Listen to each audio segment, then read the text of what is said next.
Alright, cool. Here we are again. Alright, so just found something new out today that my sister just put me on.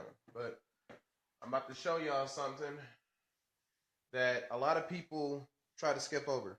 You know what I'm saying? When they come to putting paint on the wall. Well, let me back up. I'm going to show you something that most people try to skip over. They don't try to, they just skip over it.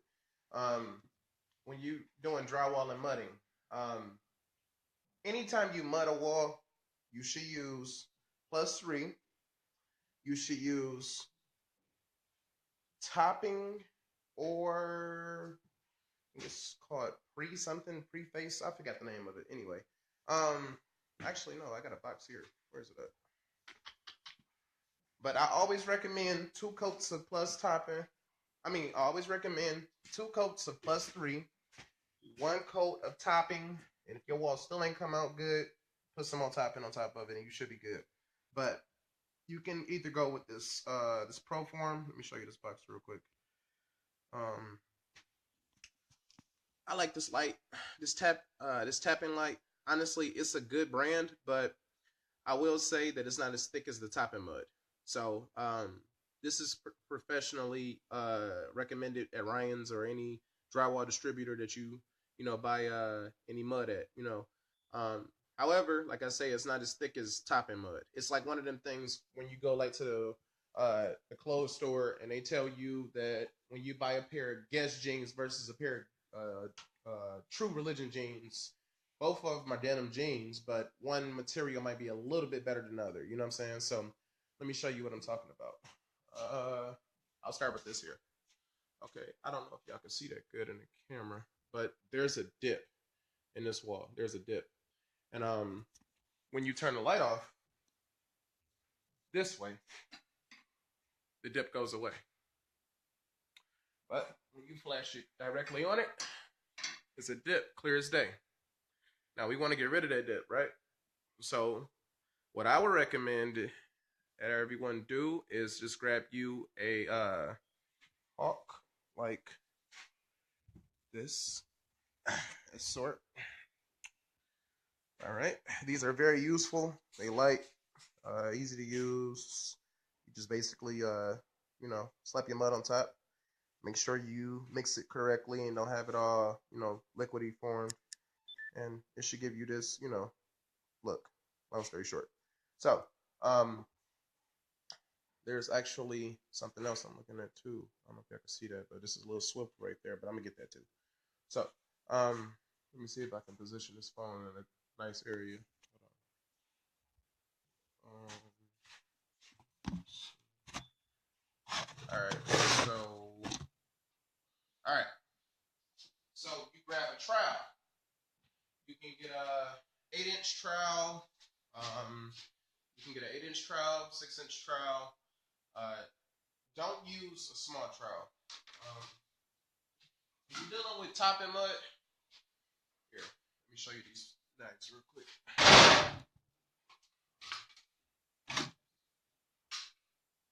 All right, so go through the knives. So this here is preferred for corners. All right, 3-inch knife, corners only. Trying to step your game up a little bit, and you want to start divoting out from your corners. 6-inch blade. Now, hold that thought real quick. The 6-inch blade or your 6 and your 8 could be both used to spray it. All right, I recommend this one here. The reason why I recommend this one here is directly when you're going down the wall, and if you notice that the mud starts to spread off the corner, it actually catches it as you continue to go down. But you also supposed to remember to go down in a 45-degree angle, or you're just going to be plastering mud down flushly, and that's not going to make sense for nobody. So there you go. And then you're going to step your game up a little bit and roll over to 10-inch knife. Okay? 10-inch knife is typically used for spreading out mud over the seams. So I'll give you an example. You look on this wall here, you can't tell me where you see a seam at because everything is uniformed. So how I got it to be uniform like that, I started off with my joint knife. So I put the tape on the wall at a 45-degree angle, as such, going one way and then going down the other way. All right. Once you figure that part out, you come on back to your 8-inch knife. All right. You continue to go. I mean, I say 8 inch. Excuse me, the 6-inch knife, and you continue to flow down the stream, also at a 45-degree angle on both sides. Allow that to dry. Now remember, by that time you on your second coat of +3. Now when it's time to put topping on, it's your choice. You can go with 10-inch, or you can step your game up a little bit and go with the big boy. Now, this knife here is recommended for skim coating. I love it for skim coating, and I also love it for my final touch when it comes to covering up seams. Now, when you sanding, when you coming down at a 45-degree angle, long story short, you pushing all the mud to one area, which is the middle. By you pushing all of the mud to the middle, your seams on the sides are going to be flush. All right. But when you hold knife on the wall, it should never be as flat like that. You should always want to tilt off of the wall a little bit. So you pushing the mud up. So when you get ready to sand your wall, you sand right down, directly down the middle. And if you get it just as flush as possible, you might not even have to sand the sides. All right. But, sometimes even I have to sand the sides down. So, just basically tips on that. So, anyway, let me show you how to skim coat now. Yeah. All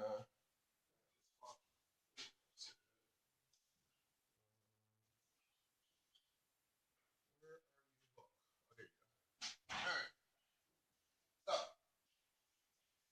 grab my mud off my hawk, mix it around a little bit, give it some play.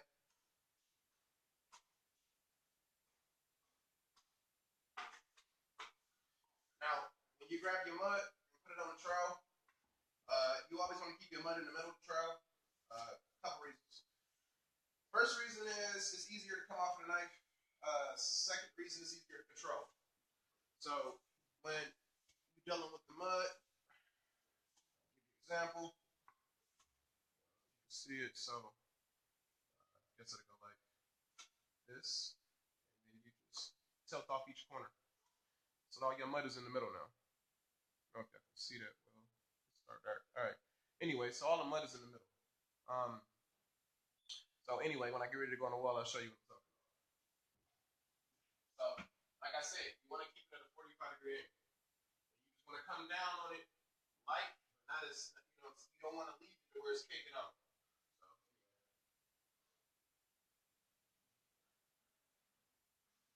now, that's enough mud for me to get the process.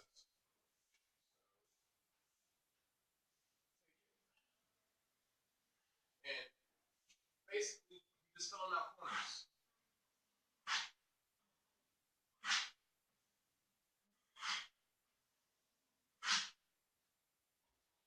Take a step back, light, this section here. That's the part that I'm trying to hit. So another piece. Grab your corners. Make sure your mud is in the middle.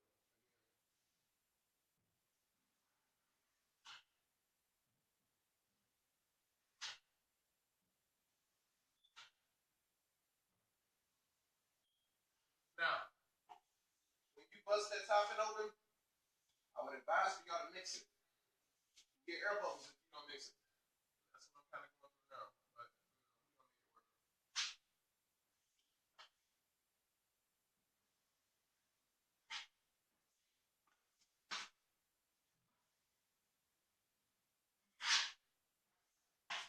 Now all I have to do is just wait till it dry, get the light sand, flush. Uh, Same process goes for any and everything else in the room. Um,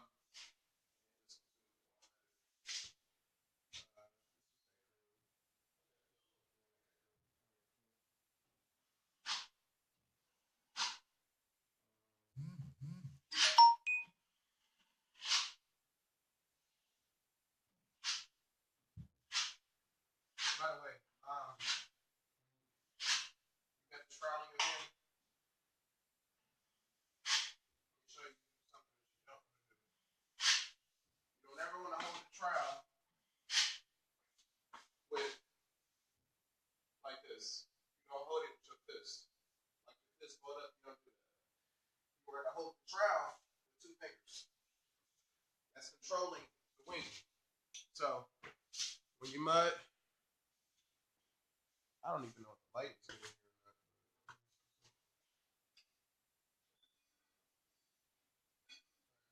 Anyway, so when you mudding it, you want to have your two fingers like this on the back, so you're able to control the wingspan. That gives you that pressure, as my pops used to say, pressure. So it's obviously you're just able to control the mud a little bit better. You know what I'm saying? So that's that.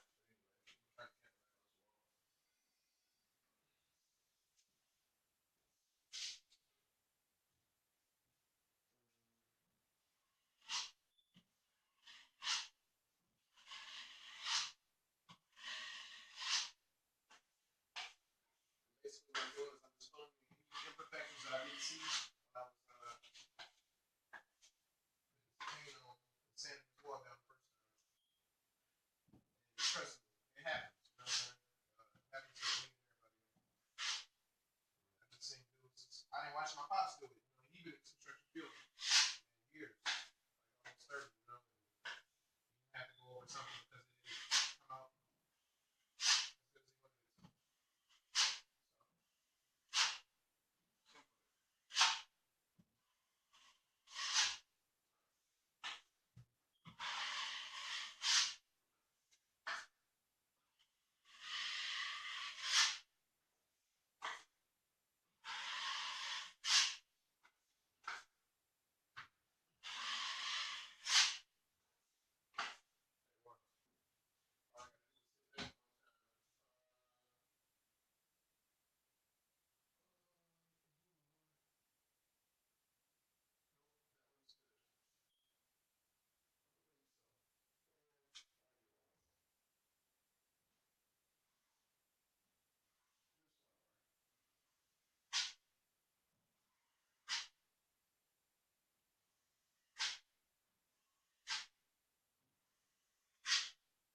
all right. Like I said, you can hit it from either side. Just make sure you got your trowel at a 45-degree angle. When you're pushing off the wall, all your mud generated towards the correct areas. Um,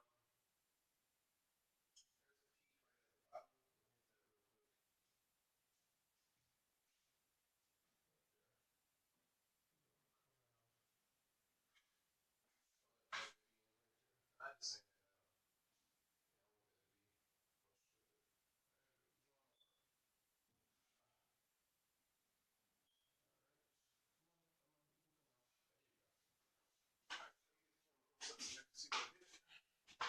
what's the deal, peoples? All right, so as I get up close, camera. Lighting is sucking. Gotta fix that light real quick. But anyway, um, you can see how the mud fills in the gaps. All right, that's all I'm trying to do is just fill the gaps in. Even on this wall, you see how the mud fills in the dips. So basically, when this wall basically got sanded down, it just didn't sand all the imperfections out real good. But you know, it's fine. We taking care of it now. You know, got a little extra paint, so we good. I got one more over here to do above this door. Turn this camera.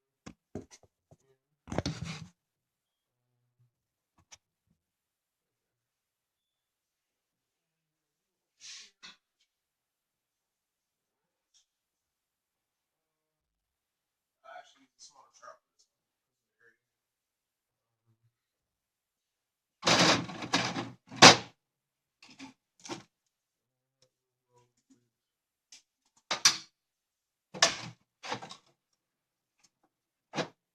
That's the only thing I love about like the that 12-inch scaffold.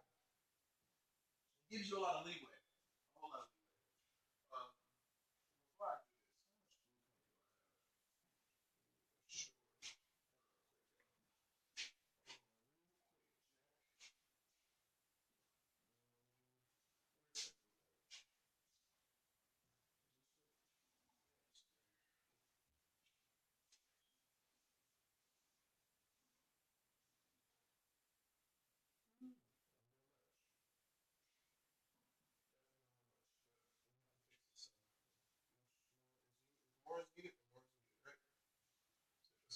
So I got 10-inch blade. Same process. Same process. Pushing all the mud to the middle. Up. Taking all the mud off the corners. Going over. So again, 45-degree angle.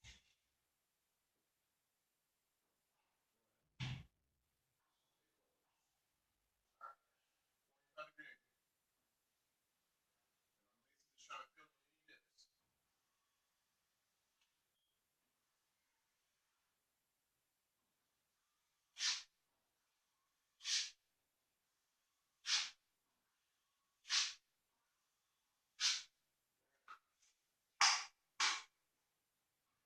I clean my edges off so I don't get the same thing.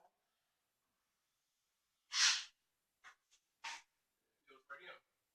Anywhere where that mud wasn't level on that wall, it's filling in right now.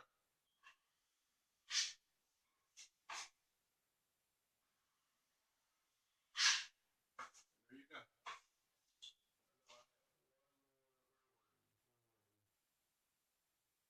it's crazy because most people that do this type of work be like, customer can't see it. I'm not gonna fix that. That's a waste of time.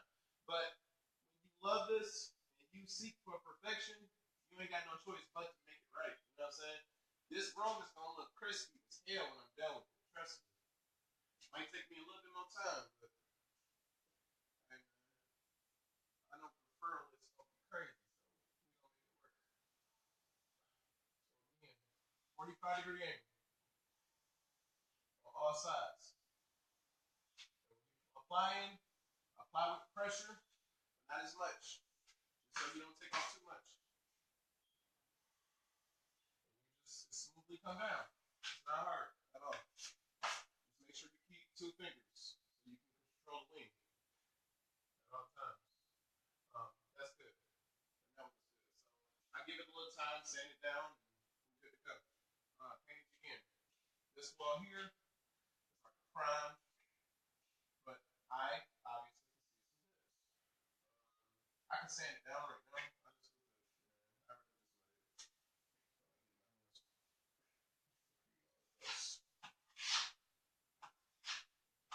I'm about to create a YouTube. Actually, no. I said that wrong. We have a YouTube channel, Make Touch LLC. I'm gonna put the link in my bio and on Instagram, and I'm gonna share it on Facebook. Please just go subscribe it and just tune in. Greatly appreciate it. I'm actually cutting back on doing this a little bit so I can venture off into other views in life. Um, Still gonna be doing my thing a little bit, but on that note, still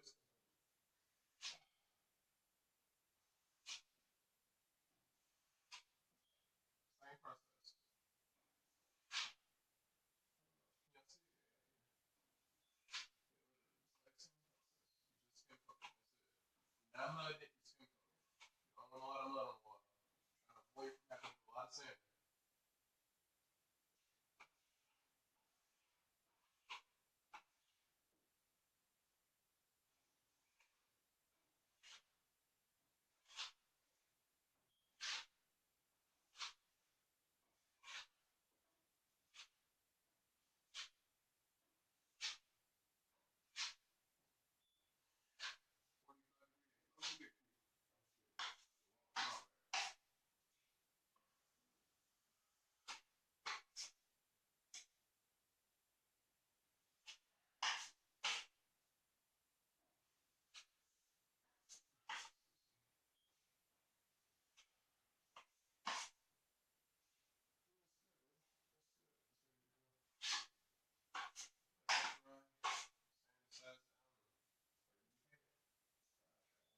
All right, so show y'all what I was doing. So anywhere where you see the more of the mud, that's where it was weak at. That's where I needed the mud at. Same here. So with these dips, this wall isn't painted yet. It hasn't even been sanded yet, but I've seen some extra dips, especially at the top. Now, being honest with you, you don't really have to worry about the top if you're doing crown molding, which I'm doing over here. If he actually wants it, because I don't know yet, but we're gonna figure it out. But I'm gonna still sand it down just in case you don't. But when this wall comes out all the way, it will be smoother than baby's eyes. So, there. I just put extra mud right there where you see us wet it. Just sand that down. So this is basically just ready to dry and then sand down. Um, before I do anything else, I think I'm going to do. Should I do it now? Yeah, forget it. I do it now. I'm gonna do the chalk wall. I'm gonna do this chalk wall. So, this wall right here, particularly, is gonna be the chalk wall for the kids to be able to write on all of the good stuff. Um, figure out where the actual chalky is, but y'all get the concept. This is just a creative art room, and we just trying to give out a nice positive vibe in this room. Give it some type of union. Every wall is obviously something different. When it comes to color foundation, uh, you know, this is what we're doing. So, ceiling came out perfect. I don't know if y'all can see it good, but everything is neat, professional. So, on that note, I am out. Let me get back to work. It's about to be a long, long, long night. Peace.